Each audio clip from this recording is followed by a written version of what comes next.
Hey, Coach. So happy you found us on YouTube. It's great. There's lots of great resources out there. Go over and check out teachhoops.com for coaches who want to get better. You want to win more games, less time from someone that's done it. Let me mentor you. Let me help you. Teachhoops.com will allow you to do that. That's the first thing. Also, go over and subscribe and like. If you do like the podcast, it's a great place to kind of find all the resources and things that you need to become a better basketball coach. So, have a great day and go enjoy the video. All right, welcome to Coach Unplugged episode. I can't believe I've done this many and I'm still married. I think it's like 1,400 for just Coach Unplugged. But anyway, so yeah, it's a lot. Congratulations. Thank you. It's a lot. My one of my assistant coaches at Open Gym this morning was going, "What? Like, how do you do this?" I go, "Well, I'm a stats teacher. I've got good systems behind me, so that helps." I know about what you're talking about because last Monday I was married 52 years to the same woman. I know my parents just had their 50th. It was awesome. All right, so Coach Lyons, tell me a little bit about you, your history, and then we'll dive in and we'll talk basketball. We'll talk the book you're working on. We'll talk all of that kind of fun stuff. Yeah, so I was a coach. While I was lawyer, I started coaching. I and 9 other people started the Newton Girls Basketball League in the Newton, Mass. And we started that because it's 15 years after Title IX, there were no girls basketball leagues. There were boys, of course, but not girls. So we started it. This is like well, I don't know the exact, but she was in 3rd grade, my daughter, and now she's 42 with 2 children. So a long time ago.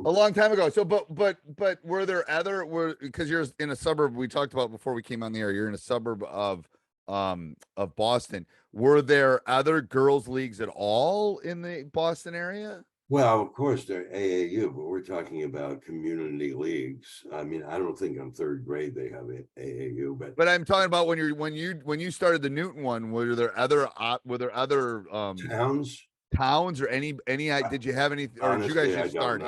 Honestly, I don't know, but I do know that as soon as we came out, we had 400 girls come out and 80 coaches the very first year. So there was a hunger for it. Right. And I became head of coaches. That started me reading about sports psychology. I tried to impart that in our approach. But I hadn't coached a lot, either. So out of that grew something to back up my playing 2 to 3 times a week, actually, until I was 65. I've always loved the competition in basketball and frankly banging bodies. I'm 6'3", 230, and I just love getting into that post position. You should have played rugby. Never. That's all rugby is. I only play funnel games, Okay. You funnel into soccer or something like that. Right.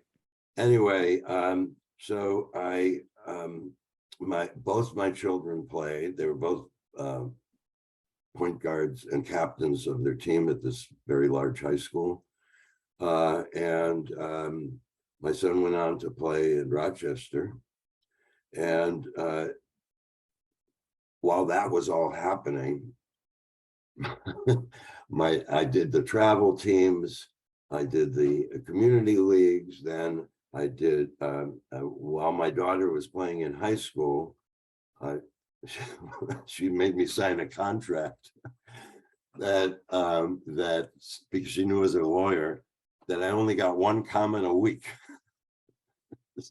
So let's talk about that first before I got a bunch of questions. Let's talk about that first. So, how did that contract come about? Because I made a deal with my son that once we got in the car to come home, we're done as dad. And at that point, unless he brought it up, I wasn't bringing it up. If he brought it up, we could talk about it until the cows come home.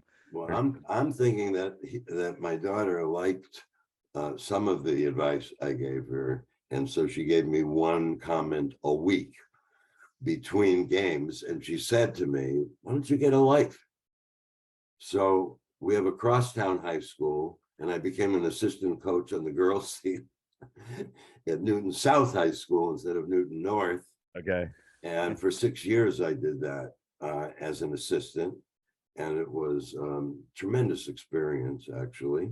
Then I tried 2 years of boys in high school.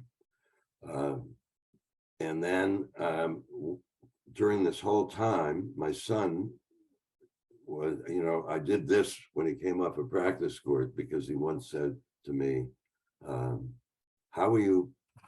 He said, after taking 300 shots, he's 7 years old. He says, I don't know why people don't like the practice. It's so much fun.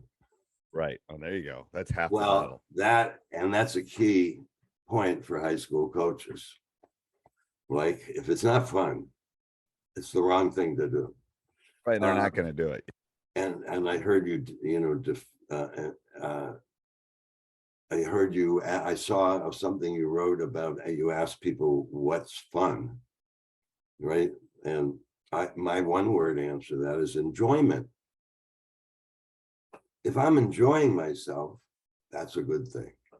And that's why I practice more and get more motivated. But so I did that, 8 years of that, and I coached AAU, a team called Mass Hysteria, which I love that name. Okay. That's an interesting name. Yeah, but it was an incredible team, and we played in the finals for 5 straight years in Massachusetts, and then and won 3 of them, and went to all these national tournaments with this team. And the team players had a thing in the beginning as to measure their commitment to the effort that they wanted to bring, is like, who's going to be first on the floor for a ball? That's the mentality. And it was always a lot of anticipatory skills being taught, especially in passing lanes, because people get very lazy on passing around, as the Celtics did in the playoffs. Yes. Great series, though. Great series. It was a great series. It was for, we know that they could have done a lot better. Anyway, point only, it was a great season. Enjoyed the heck out of it.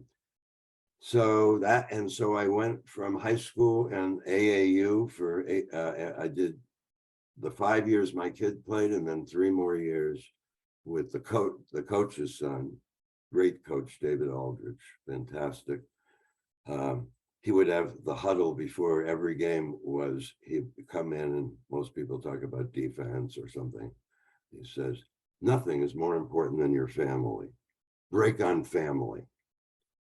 And on Mother's Day, he would love that. He'd wait till everybody was ready, send our team out, but with roses for their mothers, and they would run up into the stands.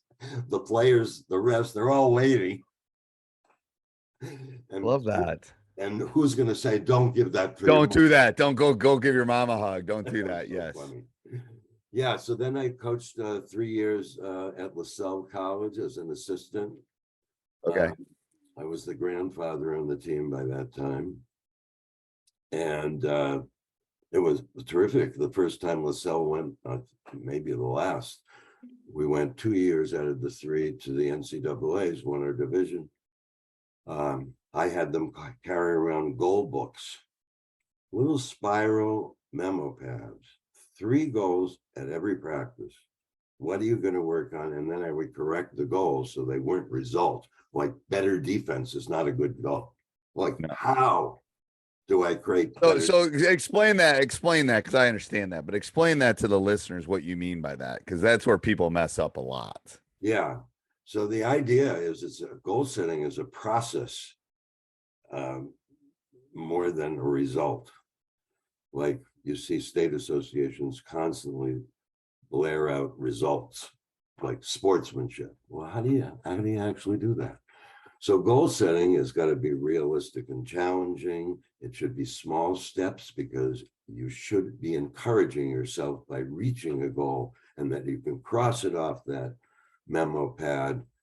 Seeing things in writing makes a huge difference, which we'll go into. But so they put it down. I always look to see whether it was an end result, like better defense. I just use that because people, always are saying you got to play better. Well, exactly how? And I had one guy who for the entire season, it was get low. He had a habit of standing up. The guy goes right by him. Right. So once Cambridge. So that's a good goal. Get low, because you can physically get low. That's right. That's a how-to. How do I play defense? Don't stand up, get low. Right. Cambridge Ringen Latin coach came to one of our practices because I had done some work in their high school. And he said, "Can I look at the gold books?" I said, "Why not? Let them see these little spiral paths." And as they were doing it, the team was running around. The captain came over to me. So we don't want them looking at our goal books. Those are our weaknesses. Those are private. So they owned it. They own those books. They own their weaknesses. Love that. Yeah, it was really quite enjoyable being there with them. I have to tell you, they were. So explain why you should write Explain why you should write goals down. Let's circle back to that for a second. Why do you need to physically write them down? Well, the people learn differently. I don't know. Memories are bad. And also the nuance in writing, like what particularly do I need to work on? Like the drop step, when I'm in the post, find a way to use the drop step, assuming that they already know what that is. The goal could be even execute a drop step, or even further down and more finite is wrap your leg around your opposing team so that you can in practice just do that 5 times. So you have a goal that's reachable and people feel good about themselves when they've reached that goal. So each achievement builds confidence. And that's the main reason you build confidence when you can achieve. Also, you're actually marching towards your mission. Right. So, yeah, goal setting is. It's the process of learning too. It's like some people learn visually, some people learn auditory. I mean, that's what I think sometimes coaches forget, that there's all these learning styles in this group of young men or young women. It's like they don't all learn the same way. Like walking through it might work for half your team, but then the other half might need a visual, or the other half might need to write it down, or the other half, it's all those connections, I think, that sometimes get lost in the It's not just young men and women, it's from elementary school. Everybody's learning differently from the get-go. I also think the physicality of the memo pad says, I have goals. I'm holding up a little black book. I probably got 40 of these around the house at some point, because it's like I'll just write stuff down. Like it's like I need to do, and I think and the importance of the importance of actually bringing it, the discipline of bringing it to practice, that you've thought about your goals. And if in a LaSalle team, if they didn't bring their goals, they would do laps. And while they're doing laps, I'm saying, this isn't punishment. This is a reminder to bring your goal books. Right. And they all started laughing. It clearly was punishment. Right. But I put it in a different way and they were laughing. So that's always good when they're laughing. So I'm going to circle back before we get too far down the rabbit hole here. Going back to the youth, starting the youth thing, was there something that you thought, as far as a manual, as far as teaching, something that you thought was super important with that for people? Well, I've always written stuff down and then passed it out, because I know from my own experience, I listened to someone, but 10 minutes later, I'm doing something else, and I can't even go back because I don't remember what did he exactly say. He gave a list of stuff. I remember one of them. Anyway, I always have done that, but I didn't do a manual. The idea of a sports psychology, social emotional learning curriculum came to me when I started the Social Emotional Learning Alliance of Massachusetts, which is an educational advocacy group to teach really how to be a teammate. It's exactly fits every skill you need: relationship building, positive climates, task orientation. This is all in SEL. Problem solving, inclusivity, emotion management, focus, the power of full engagement, which I love that phrase instead of effort. It's the power of full engagement when you really get involved, and compassion and empathy. These are all skills we see on a basketball court and in any sport. And it's a great place to actually practice those skills explicitly. That is, giving people instruction of how to, and you could put it's filling the toolbox with the hammer and the screwdriver and the nail. You got to fill the toolbox if you're going to use it. The empty toolbox isn't doing any good. True. I thought you were going to say hammer and sickle for a minute. No, but I'm just saying you got to fill the toolbox. That's what I'm always talking to my students too. It's like I teach AP statistics, so I'm said all I'm doing is filling your toolbox. Like, so when you go to the test, then you just got to grab the proper tool from the toolbox. There's no project you can't do if you have the proper tools. Yeah, exactly. Yeah. Like my dad used to say, there's no such thing as bad weather, only poorly dressed people. So, which is the same as a poor workman blames his tools. Yes, it's the exact same thing. So what does the Alliance do? Like, what's the mission statement? What does it do? The social, first of all, I'm retired as the president, but I'll always be the founder. This was in 2011. Social emotional learning was new to me then. And it came in a bill about a girl in high school who committed suicide because of the bullying that had been done to her. Just people, the devastation it causes.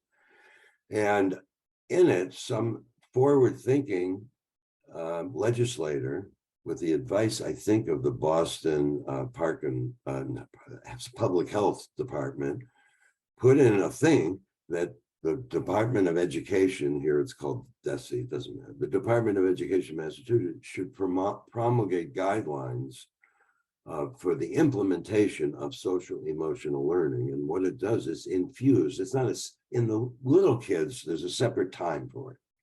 But as soon as you get into middle school, it should be infused in the way you teach, in the way you approach people, and what you like. And the main foundational goal, if I get one thing through in this interview, is that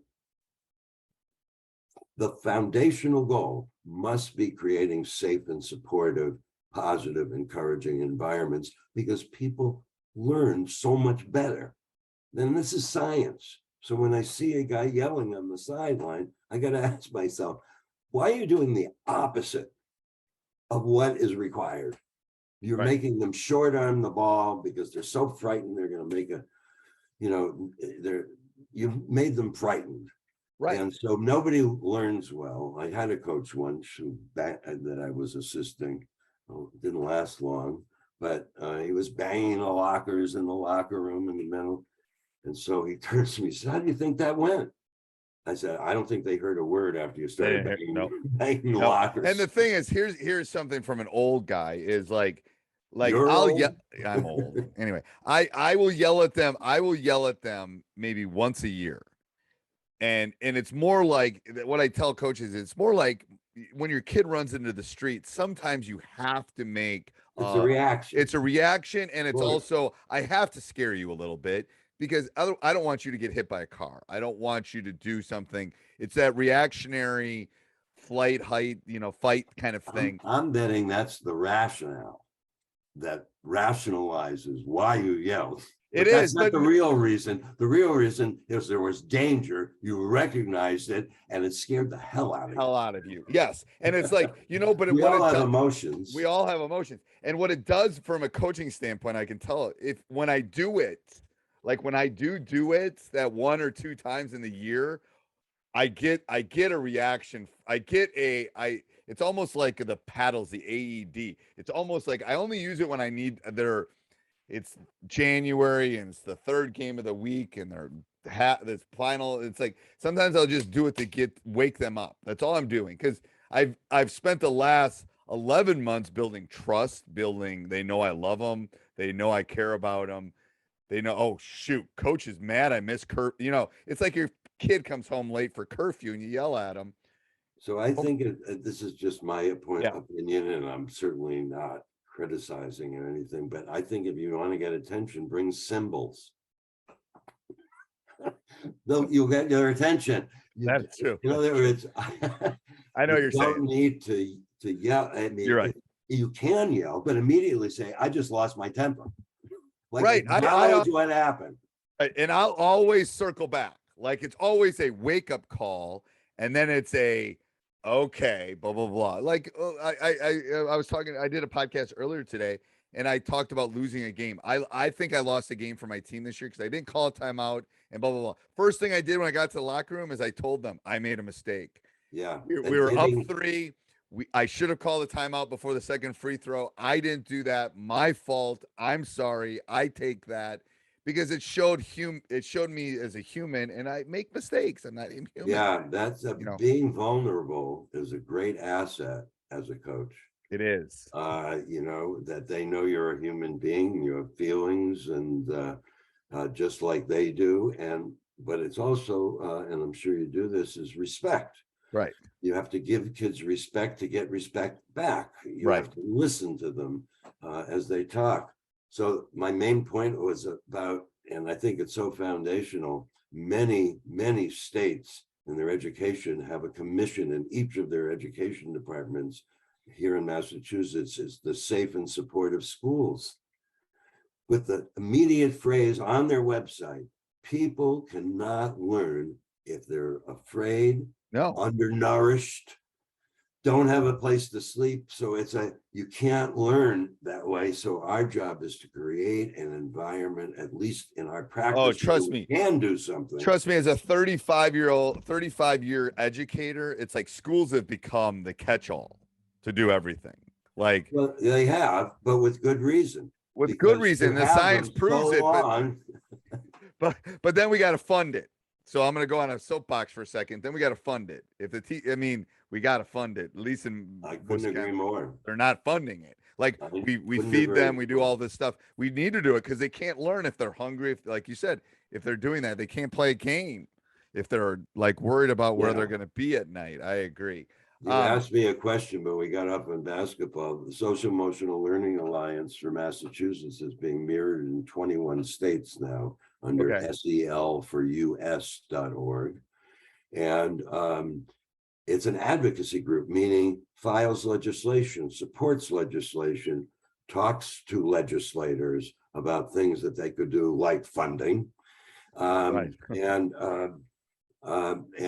holds workshops, statewide workshops, events that make people congregate. Actually, Zoom is the biggest bonus ever, because I ran in 2015 a state house event to allow legislators to actually to get legislators to know what they didn't even know in 2015 what it was. I mean, there were a few, but not generally. So I held a conference right in the State House. We had 240 people on Zoom. We had 680 people. Right. No, that was post-pandemic, obviously. Right. People have figured out. People weren't using Zoom beforehand. I was, but most people weren't. All right. So then let's talk about the book you're writing. Dropping the Ball in High School Athletics, which is what I feel is happening. The subtitle is a call to parents and educators to reform what is taught on sports teams. I could have gone further and said what, how, and who is taught, right? Or who is teaching. So I think you have a slide there showing what I think are the Is that what you asked me about? Or, Yeah, the book. Just to explain what it is. I can do that. So in this is post. what the book is about, if you can get the slide up, if somebody can do that. But it's about what are the problems on and understanding the problems of youth in public school, high school athletics. And first of all, the coaches have absolute power, and kids are not given enough voice on the team. They should have a significant voice on the team. Right, and they don't. Yes. And they don't. And those two things, when you think about it, absolute power and voiceless students, is what makes sports ripe for abuse. I have a Google alert, high school coach abuse, and I get stuff all over the country every day where people have taken advantage. And people say you can't change everything because some people do it. Why? My response is, you do that driving. Yeah. Everybody gets into an accident. I think power corrupts too in some respects. It does. Absolutely. Yeah. Power corrupts absolutely. So my point is, these are the table setters. So and for negative cultures to develop on teams that we see, it's not that the vast majority do that, but the vast majority, and I mean almost everyone, is missing out on giving kids a superior education by ignoring the sciences that have grown up. Quick history: sports, high school sports, the first public school athletic league, which is the name PSAL in New York City, was born in 1903. That's when there were a lot of factories, and they wanted obedient boys to work in those factories. And that was part of the reason as to why they all, in every case, even in college, Alonzo Stagg and there was one other coach, I can't remember, a famous guy, started this model, but in public school, it started in 1903, that they were going to copy that model. And like in college sports, it wasn't about they said it was about the education, but it really became all about winning.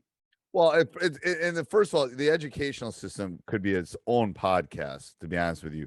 The schedule is set up so the kids can go home and farm. I mean, there's no reason we're not in school right now. We should have year-round school.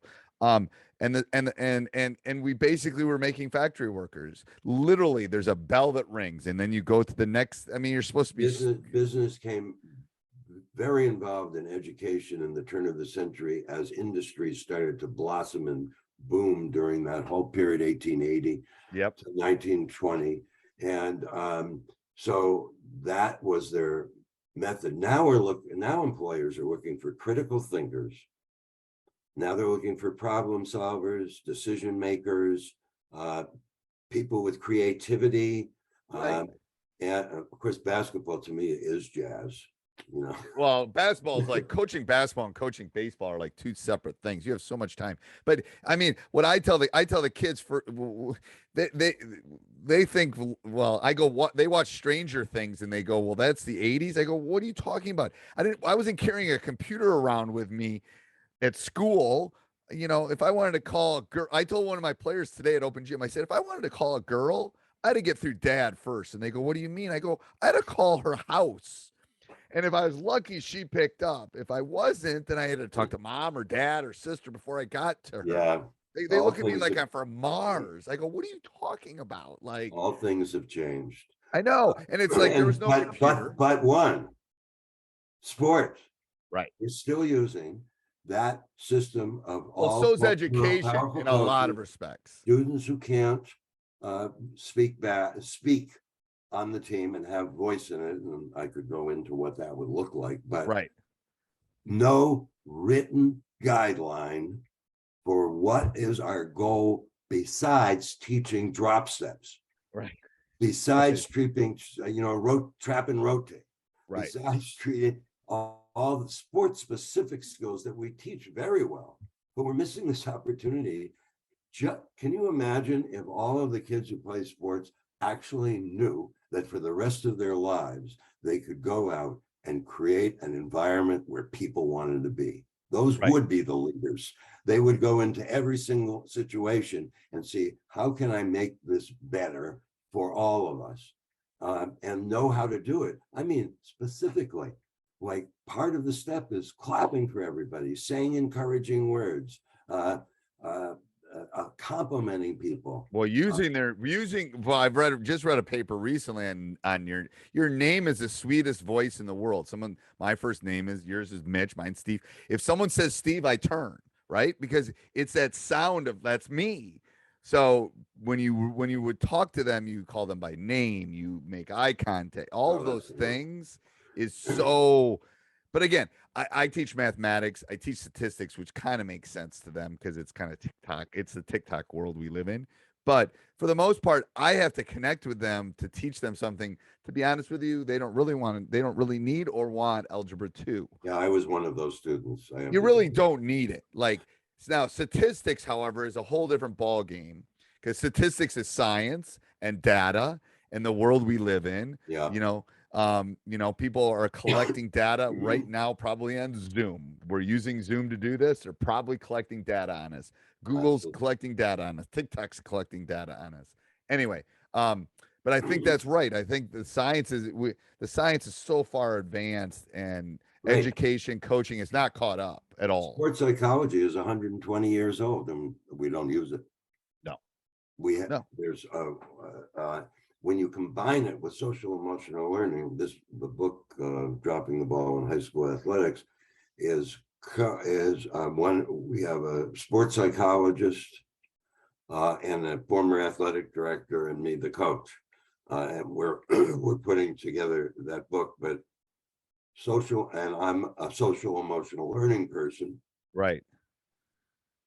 They're like this, if I could do it. Yeah, they're intertwined. They're intertwined for the people They're listening. exactly the same findings. Yep. And so social emotional learning, which is, is a way to give relationship life skills, emotion manage life skills. You're going to get ticked off. That's okay. That's part of it. How you deal with that is the lessons that are learned from social emotional learning. And it could be cues. It could be counting 1 to 10, or doing, Paul Pierce once dropped down in the middle of the game because he started arguing with the ref again and did 3 push-ups and then tried to go back because that's what his punishment was for actually arguing. He tried to get out of the habit. And that we're creatures of habit. And so we have to create new pathways in our minds to respond. Right. To all of our emotions. That social emotional learning in schools, where it's embedded in subject matter, you could take an English course and just say, okay, what are the emotions of the character? And everybody will start to get familiar. It's a wonderful program at Yale from the Center for Emotional Intelligence called RULER, R-U-L-E-R, but it's an acronym. If you put emotion behind each of these words, recognize. That's the first step. Recognize your emotions. Understand them, where they come from. Label them so that you can then express them, and then finally regulate them. So if you have this great understanding of, but recognition is the first in anything. I know our time may be coming. No, you're good. You're good. I love that. I'm literally looking up ruler on Yale's. Is it? I love that. If you look up ruler program or something, you'll see for Yale. Okay. Yeah. Go ahead. Keep going. So another part of social emotional learning is figuring out how to focus. I have my own way. There are many other ways. I've taught this to kids many times. I do the meditation and the breathing. I have kids I teach thought recognition. When your mind goes off your breathing, recognize it. You're being distracted. In the game, how often are you distracted? A lot. Well, the thing is, think about basketball too. How many decisions have to be made? it's unlike a baseball player where there's like 6 hours between pitches. Like a basketball player has to make 7 decisions in 3 seconds. Like, I don't know what kind of game you've been watching at 6 hours. Well, actually, I once brought you, I have to admit, gin and tonic to a softball game. That was, I mean, to be honest with you, going to a Major League Baseball game is really about eating. Like, yeah, and a cold beer that you just paid $12 for. right. But I mean, it's like, okay, well, you have time. Like in a basketball game, you have time, I guess, between quarters or halves. But in a baseball game, it's between innings. It's the bottom of the seventh. I can go get a beer now. It's like you don't miss anything for the most part. I know. So here's where I go from that in order to teach focus. So they begin to practice focusing on breathing, notice, recognize when their thoughts go away, drag their mind back. Then then substitute the coach's voice for the breath and notice when you're not listening. And practice, as I say to kids, I know you hang on every word of your teachers in class, and they start hysterically laughing. Yeah. And I said, but here's a great chance to practice focus. Right. Whenever it happens, recognize it, bring it back, and pretty soon you'll be able to, if it's boring, you'll be able to move off. Right. But you'll know you're moving off. It's not wrong to be distracted. Everybody's distracted. The problem is, and this is what the educators don't understand too, is like if you have a 50-minute class, they can't focus for 50 minutes. No. Like it's like you're supposed to chunk it too. I don't remember the study I read. It's like 15 minutes on, 5 off, 15 on, 5 off, 50. Like you have to let your brain kind of re-regulate. It's like you can't. If I was a teacher in those 5 minutes, I'd be playing George Carlin and having everyone hysterical. Right. Seriously. I know. mean, you know what I mean? That's really whatever, the latest comedian is. People love to laugh. I don't understand why politicians don't just hire comedy writers for their ads. They would immediately. I know, because you would remember it. You would remember it. All right, so I'll put all your contact stuff down in the show notes, Coach. So we got a couple minutes left here. Well, I wanted to finish one thing. Yep, go ahead. In the middle of a game, people within the teams I've done this with, they call for a timeout when they start losing. We need to focus, coach. And they go into meditation right in the middle of the game. Right. About things that they can do better instead of your breath, things that they can do better, and their calming influence. And then they've come back. Although one coach said to me, yeah, I tried it the first two times. It absolutely worked. We got back in the game. The third time, well, coach, talent beats everything. There's two types of coaches with players and ex-coaches. That is true. So no, but what I was circling back to is like, so if you could give so coaches that are listening to this all over the world, give them a couple tangible things they could initially do to help their team, like with the social emotional. Give them a couple things for their toolbox. And then hopefully you'll get the book finished so they can get the book. But what would be a couple things for their toolbox that are tangible that they could use to help their team or help them become a better coach? Well, one of them is just the exact example I just give. I mean, meditation students, I don't think people are as fearful of meditation as they used to be. What are you, crazy or space shop? I got one class down in Florida I was giving called me a hippie. You know why? Because I said to them, you don't have to hate your opponent. It's us versus us. How well can you execute what you practice? It's nothing to do with the other team. Well, except with the talent, of course. Right. But in a match game, it really has nothing to do with it. I think the biggest tip is for coaches is mindset. You have to be able to create this space that kids love. It's not a serious business.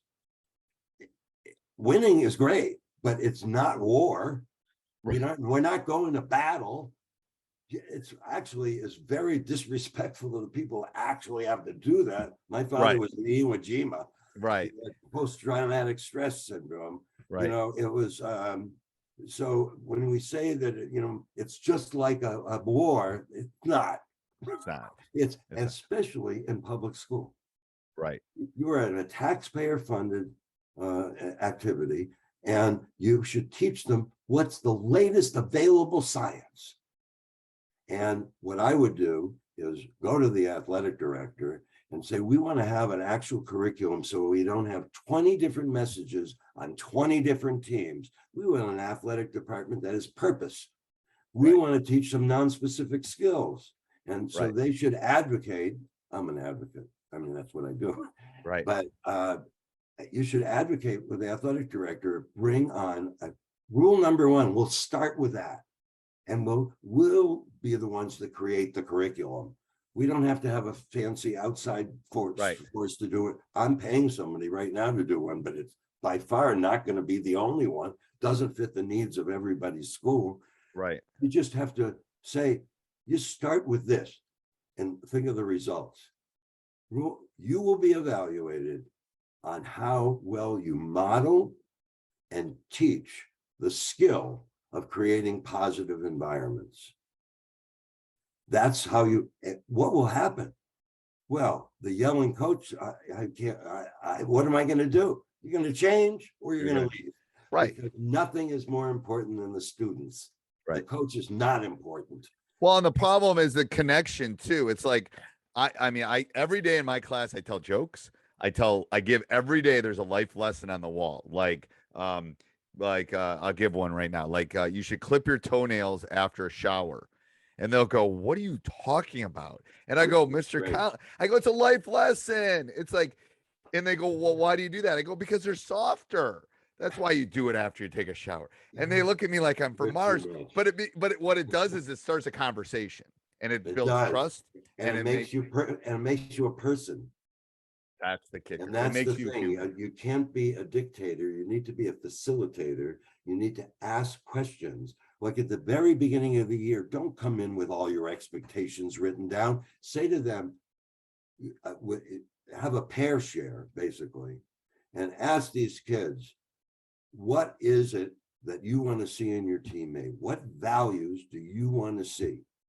They come up with them. Amazingly, of course, they're very social emotional learning skills, all of them. Right.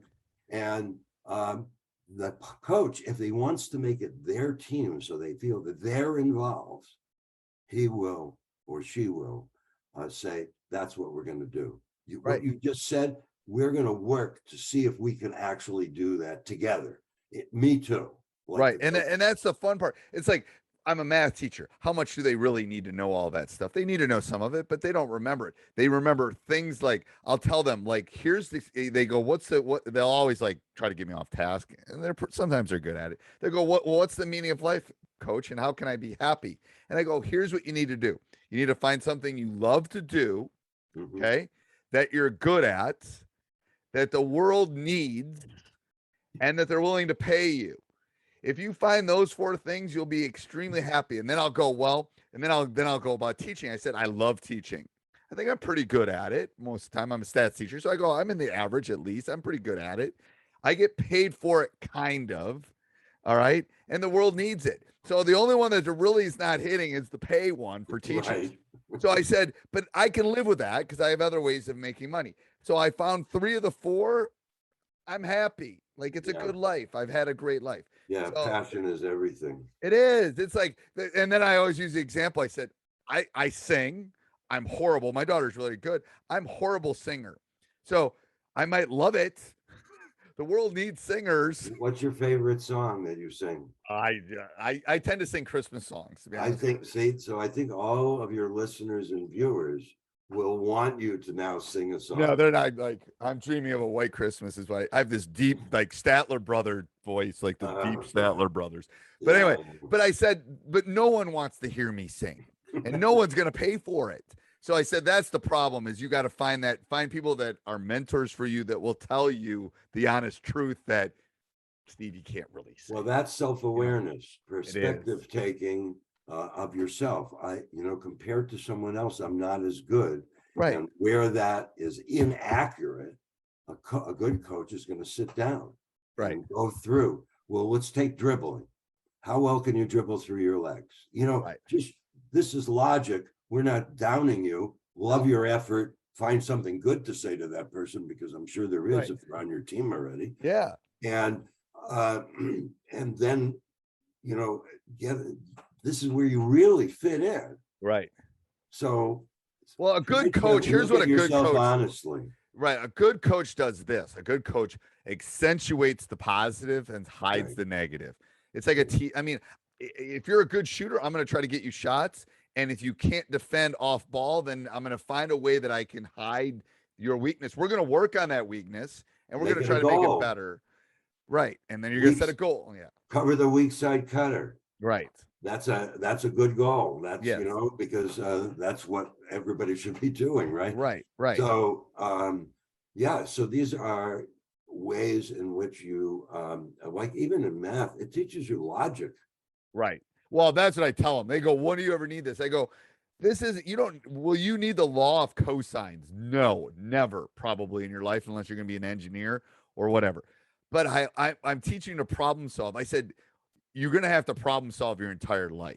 Like, how do I make this payment? Oh my gosh, my water heater broke at 2 a.m. What am I going to do? And the water's leaking. I said, you're problem solving all the time in everything. That's all I'm trying to teach you to do, is be a problem solver. That's the thing about school. It teaches you things that might be useless, but are actually instructing you on greater theories that you're a problem solver. Because shoot, they can Google half the stuff they learn in school. And write on their phone in an instant. Right, and they get it in 2 seconds. All right, any parting words, Coach? I will put all your contact stuff down below, so if people want to get a hold of you, I think all the stuff you're doing is great. Well, I have people go on getpsychsports.org. It's a very simple site. I'm very aware of you only want to spend 3 seconds on a page. So, but it has the bulleted items that we just talked about. Soon I'm beginning a campaign nationally called End Abusive Coaching. And it will have its own website, which we're working on. And I hope you'll join in on that, because there's no reason that we have children suffering emotional abuse, and that's good compared to the physical, but more widespread. Emotional abuse is more widespread if you're a coach that actually manipulates children, as opposed to having a loving and tender and careful relationship with them. Then coaching is not for you. It's not for you. It's only for you, and it's not for the children. Well, and I also tell my youth coaches, you don't want to be a kid's last coach in that sport ever. Like, you want them to love what they're doing. It should be fun. It should be joyful. It should be memories that they're going to carry with them the rest of their life. Absolutely. All right. Thank you, Coach. I think what you're doing is great, and we'll be in touch. Thank you very much. I hope I visit you again at a later time. Yes. Hey, Coach, so glad you enjoyed the video. Subscribe and like, and go over and check out teachhoops.com for coaches who want to get better.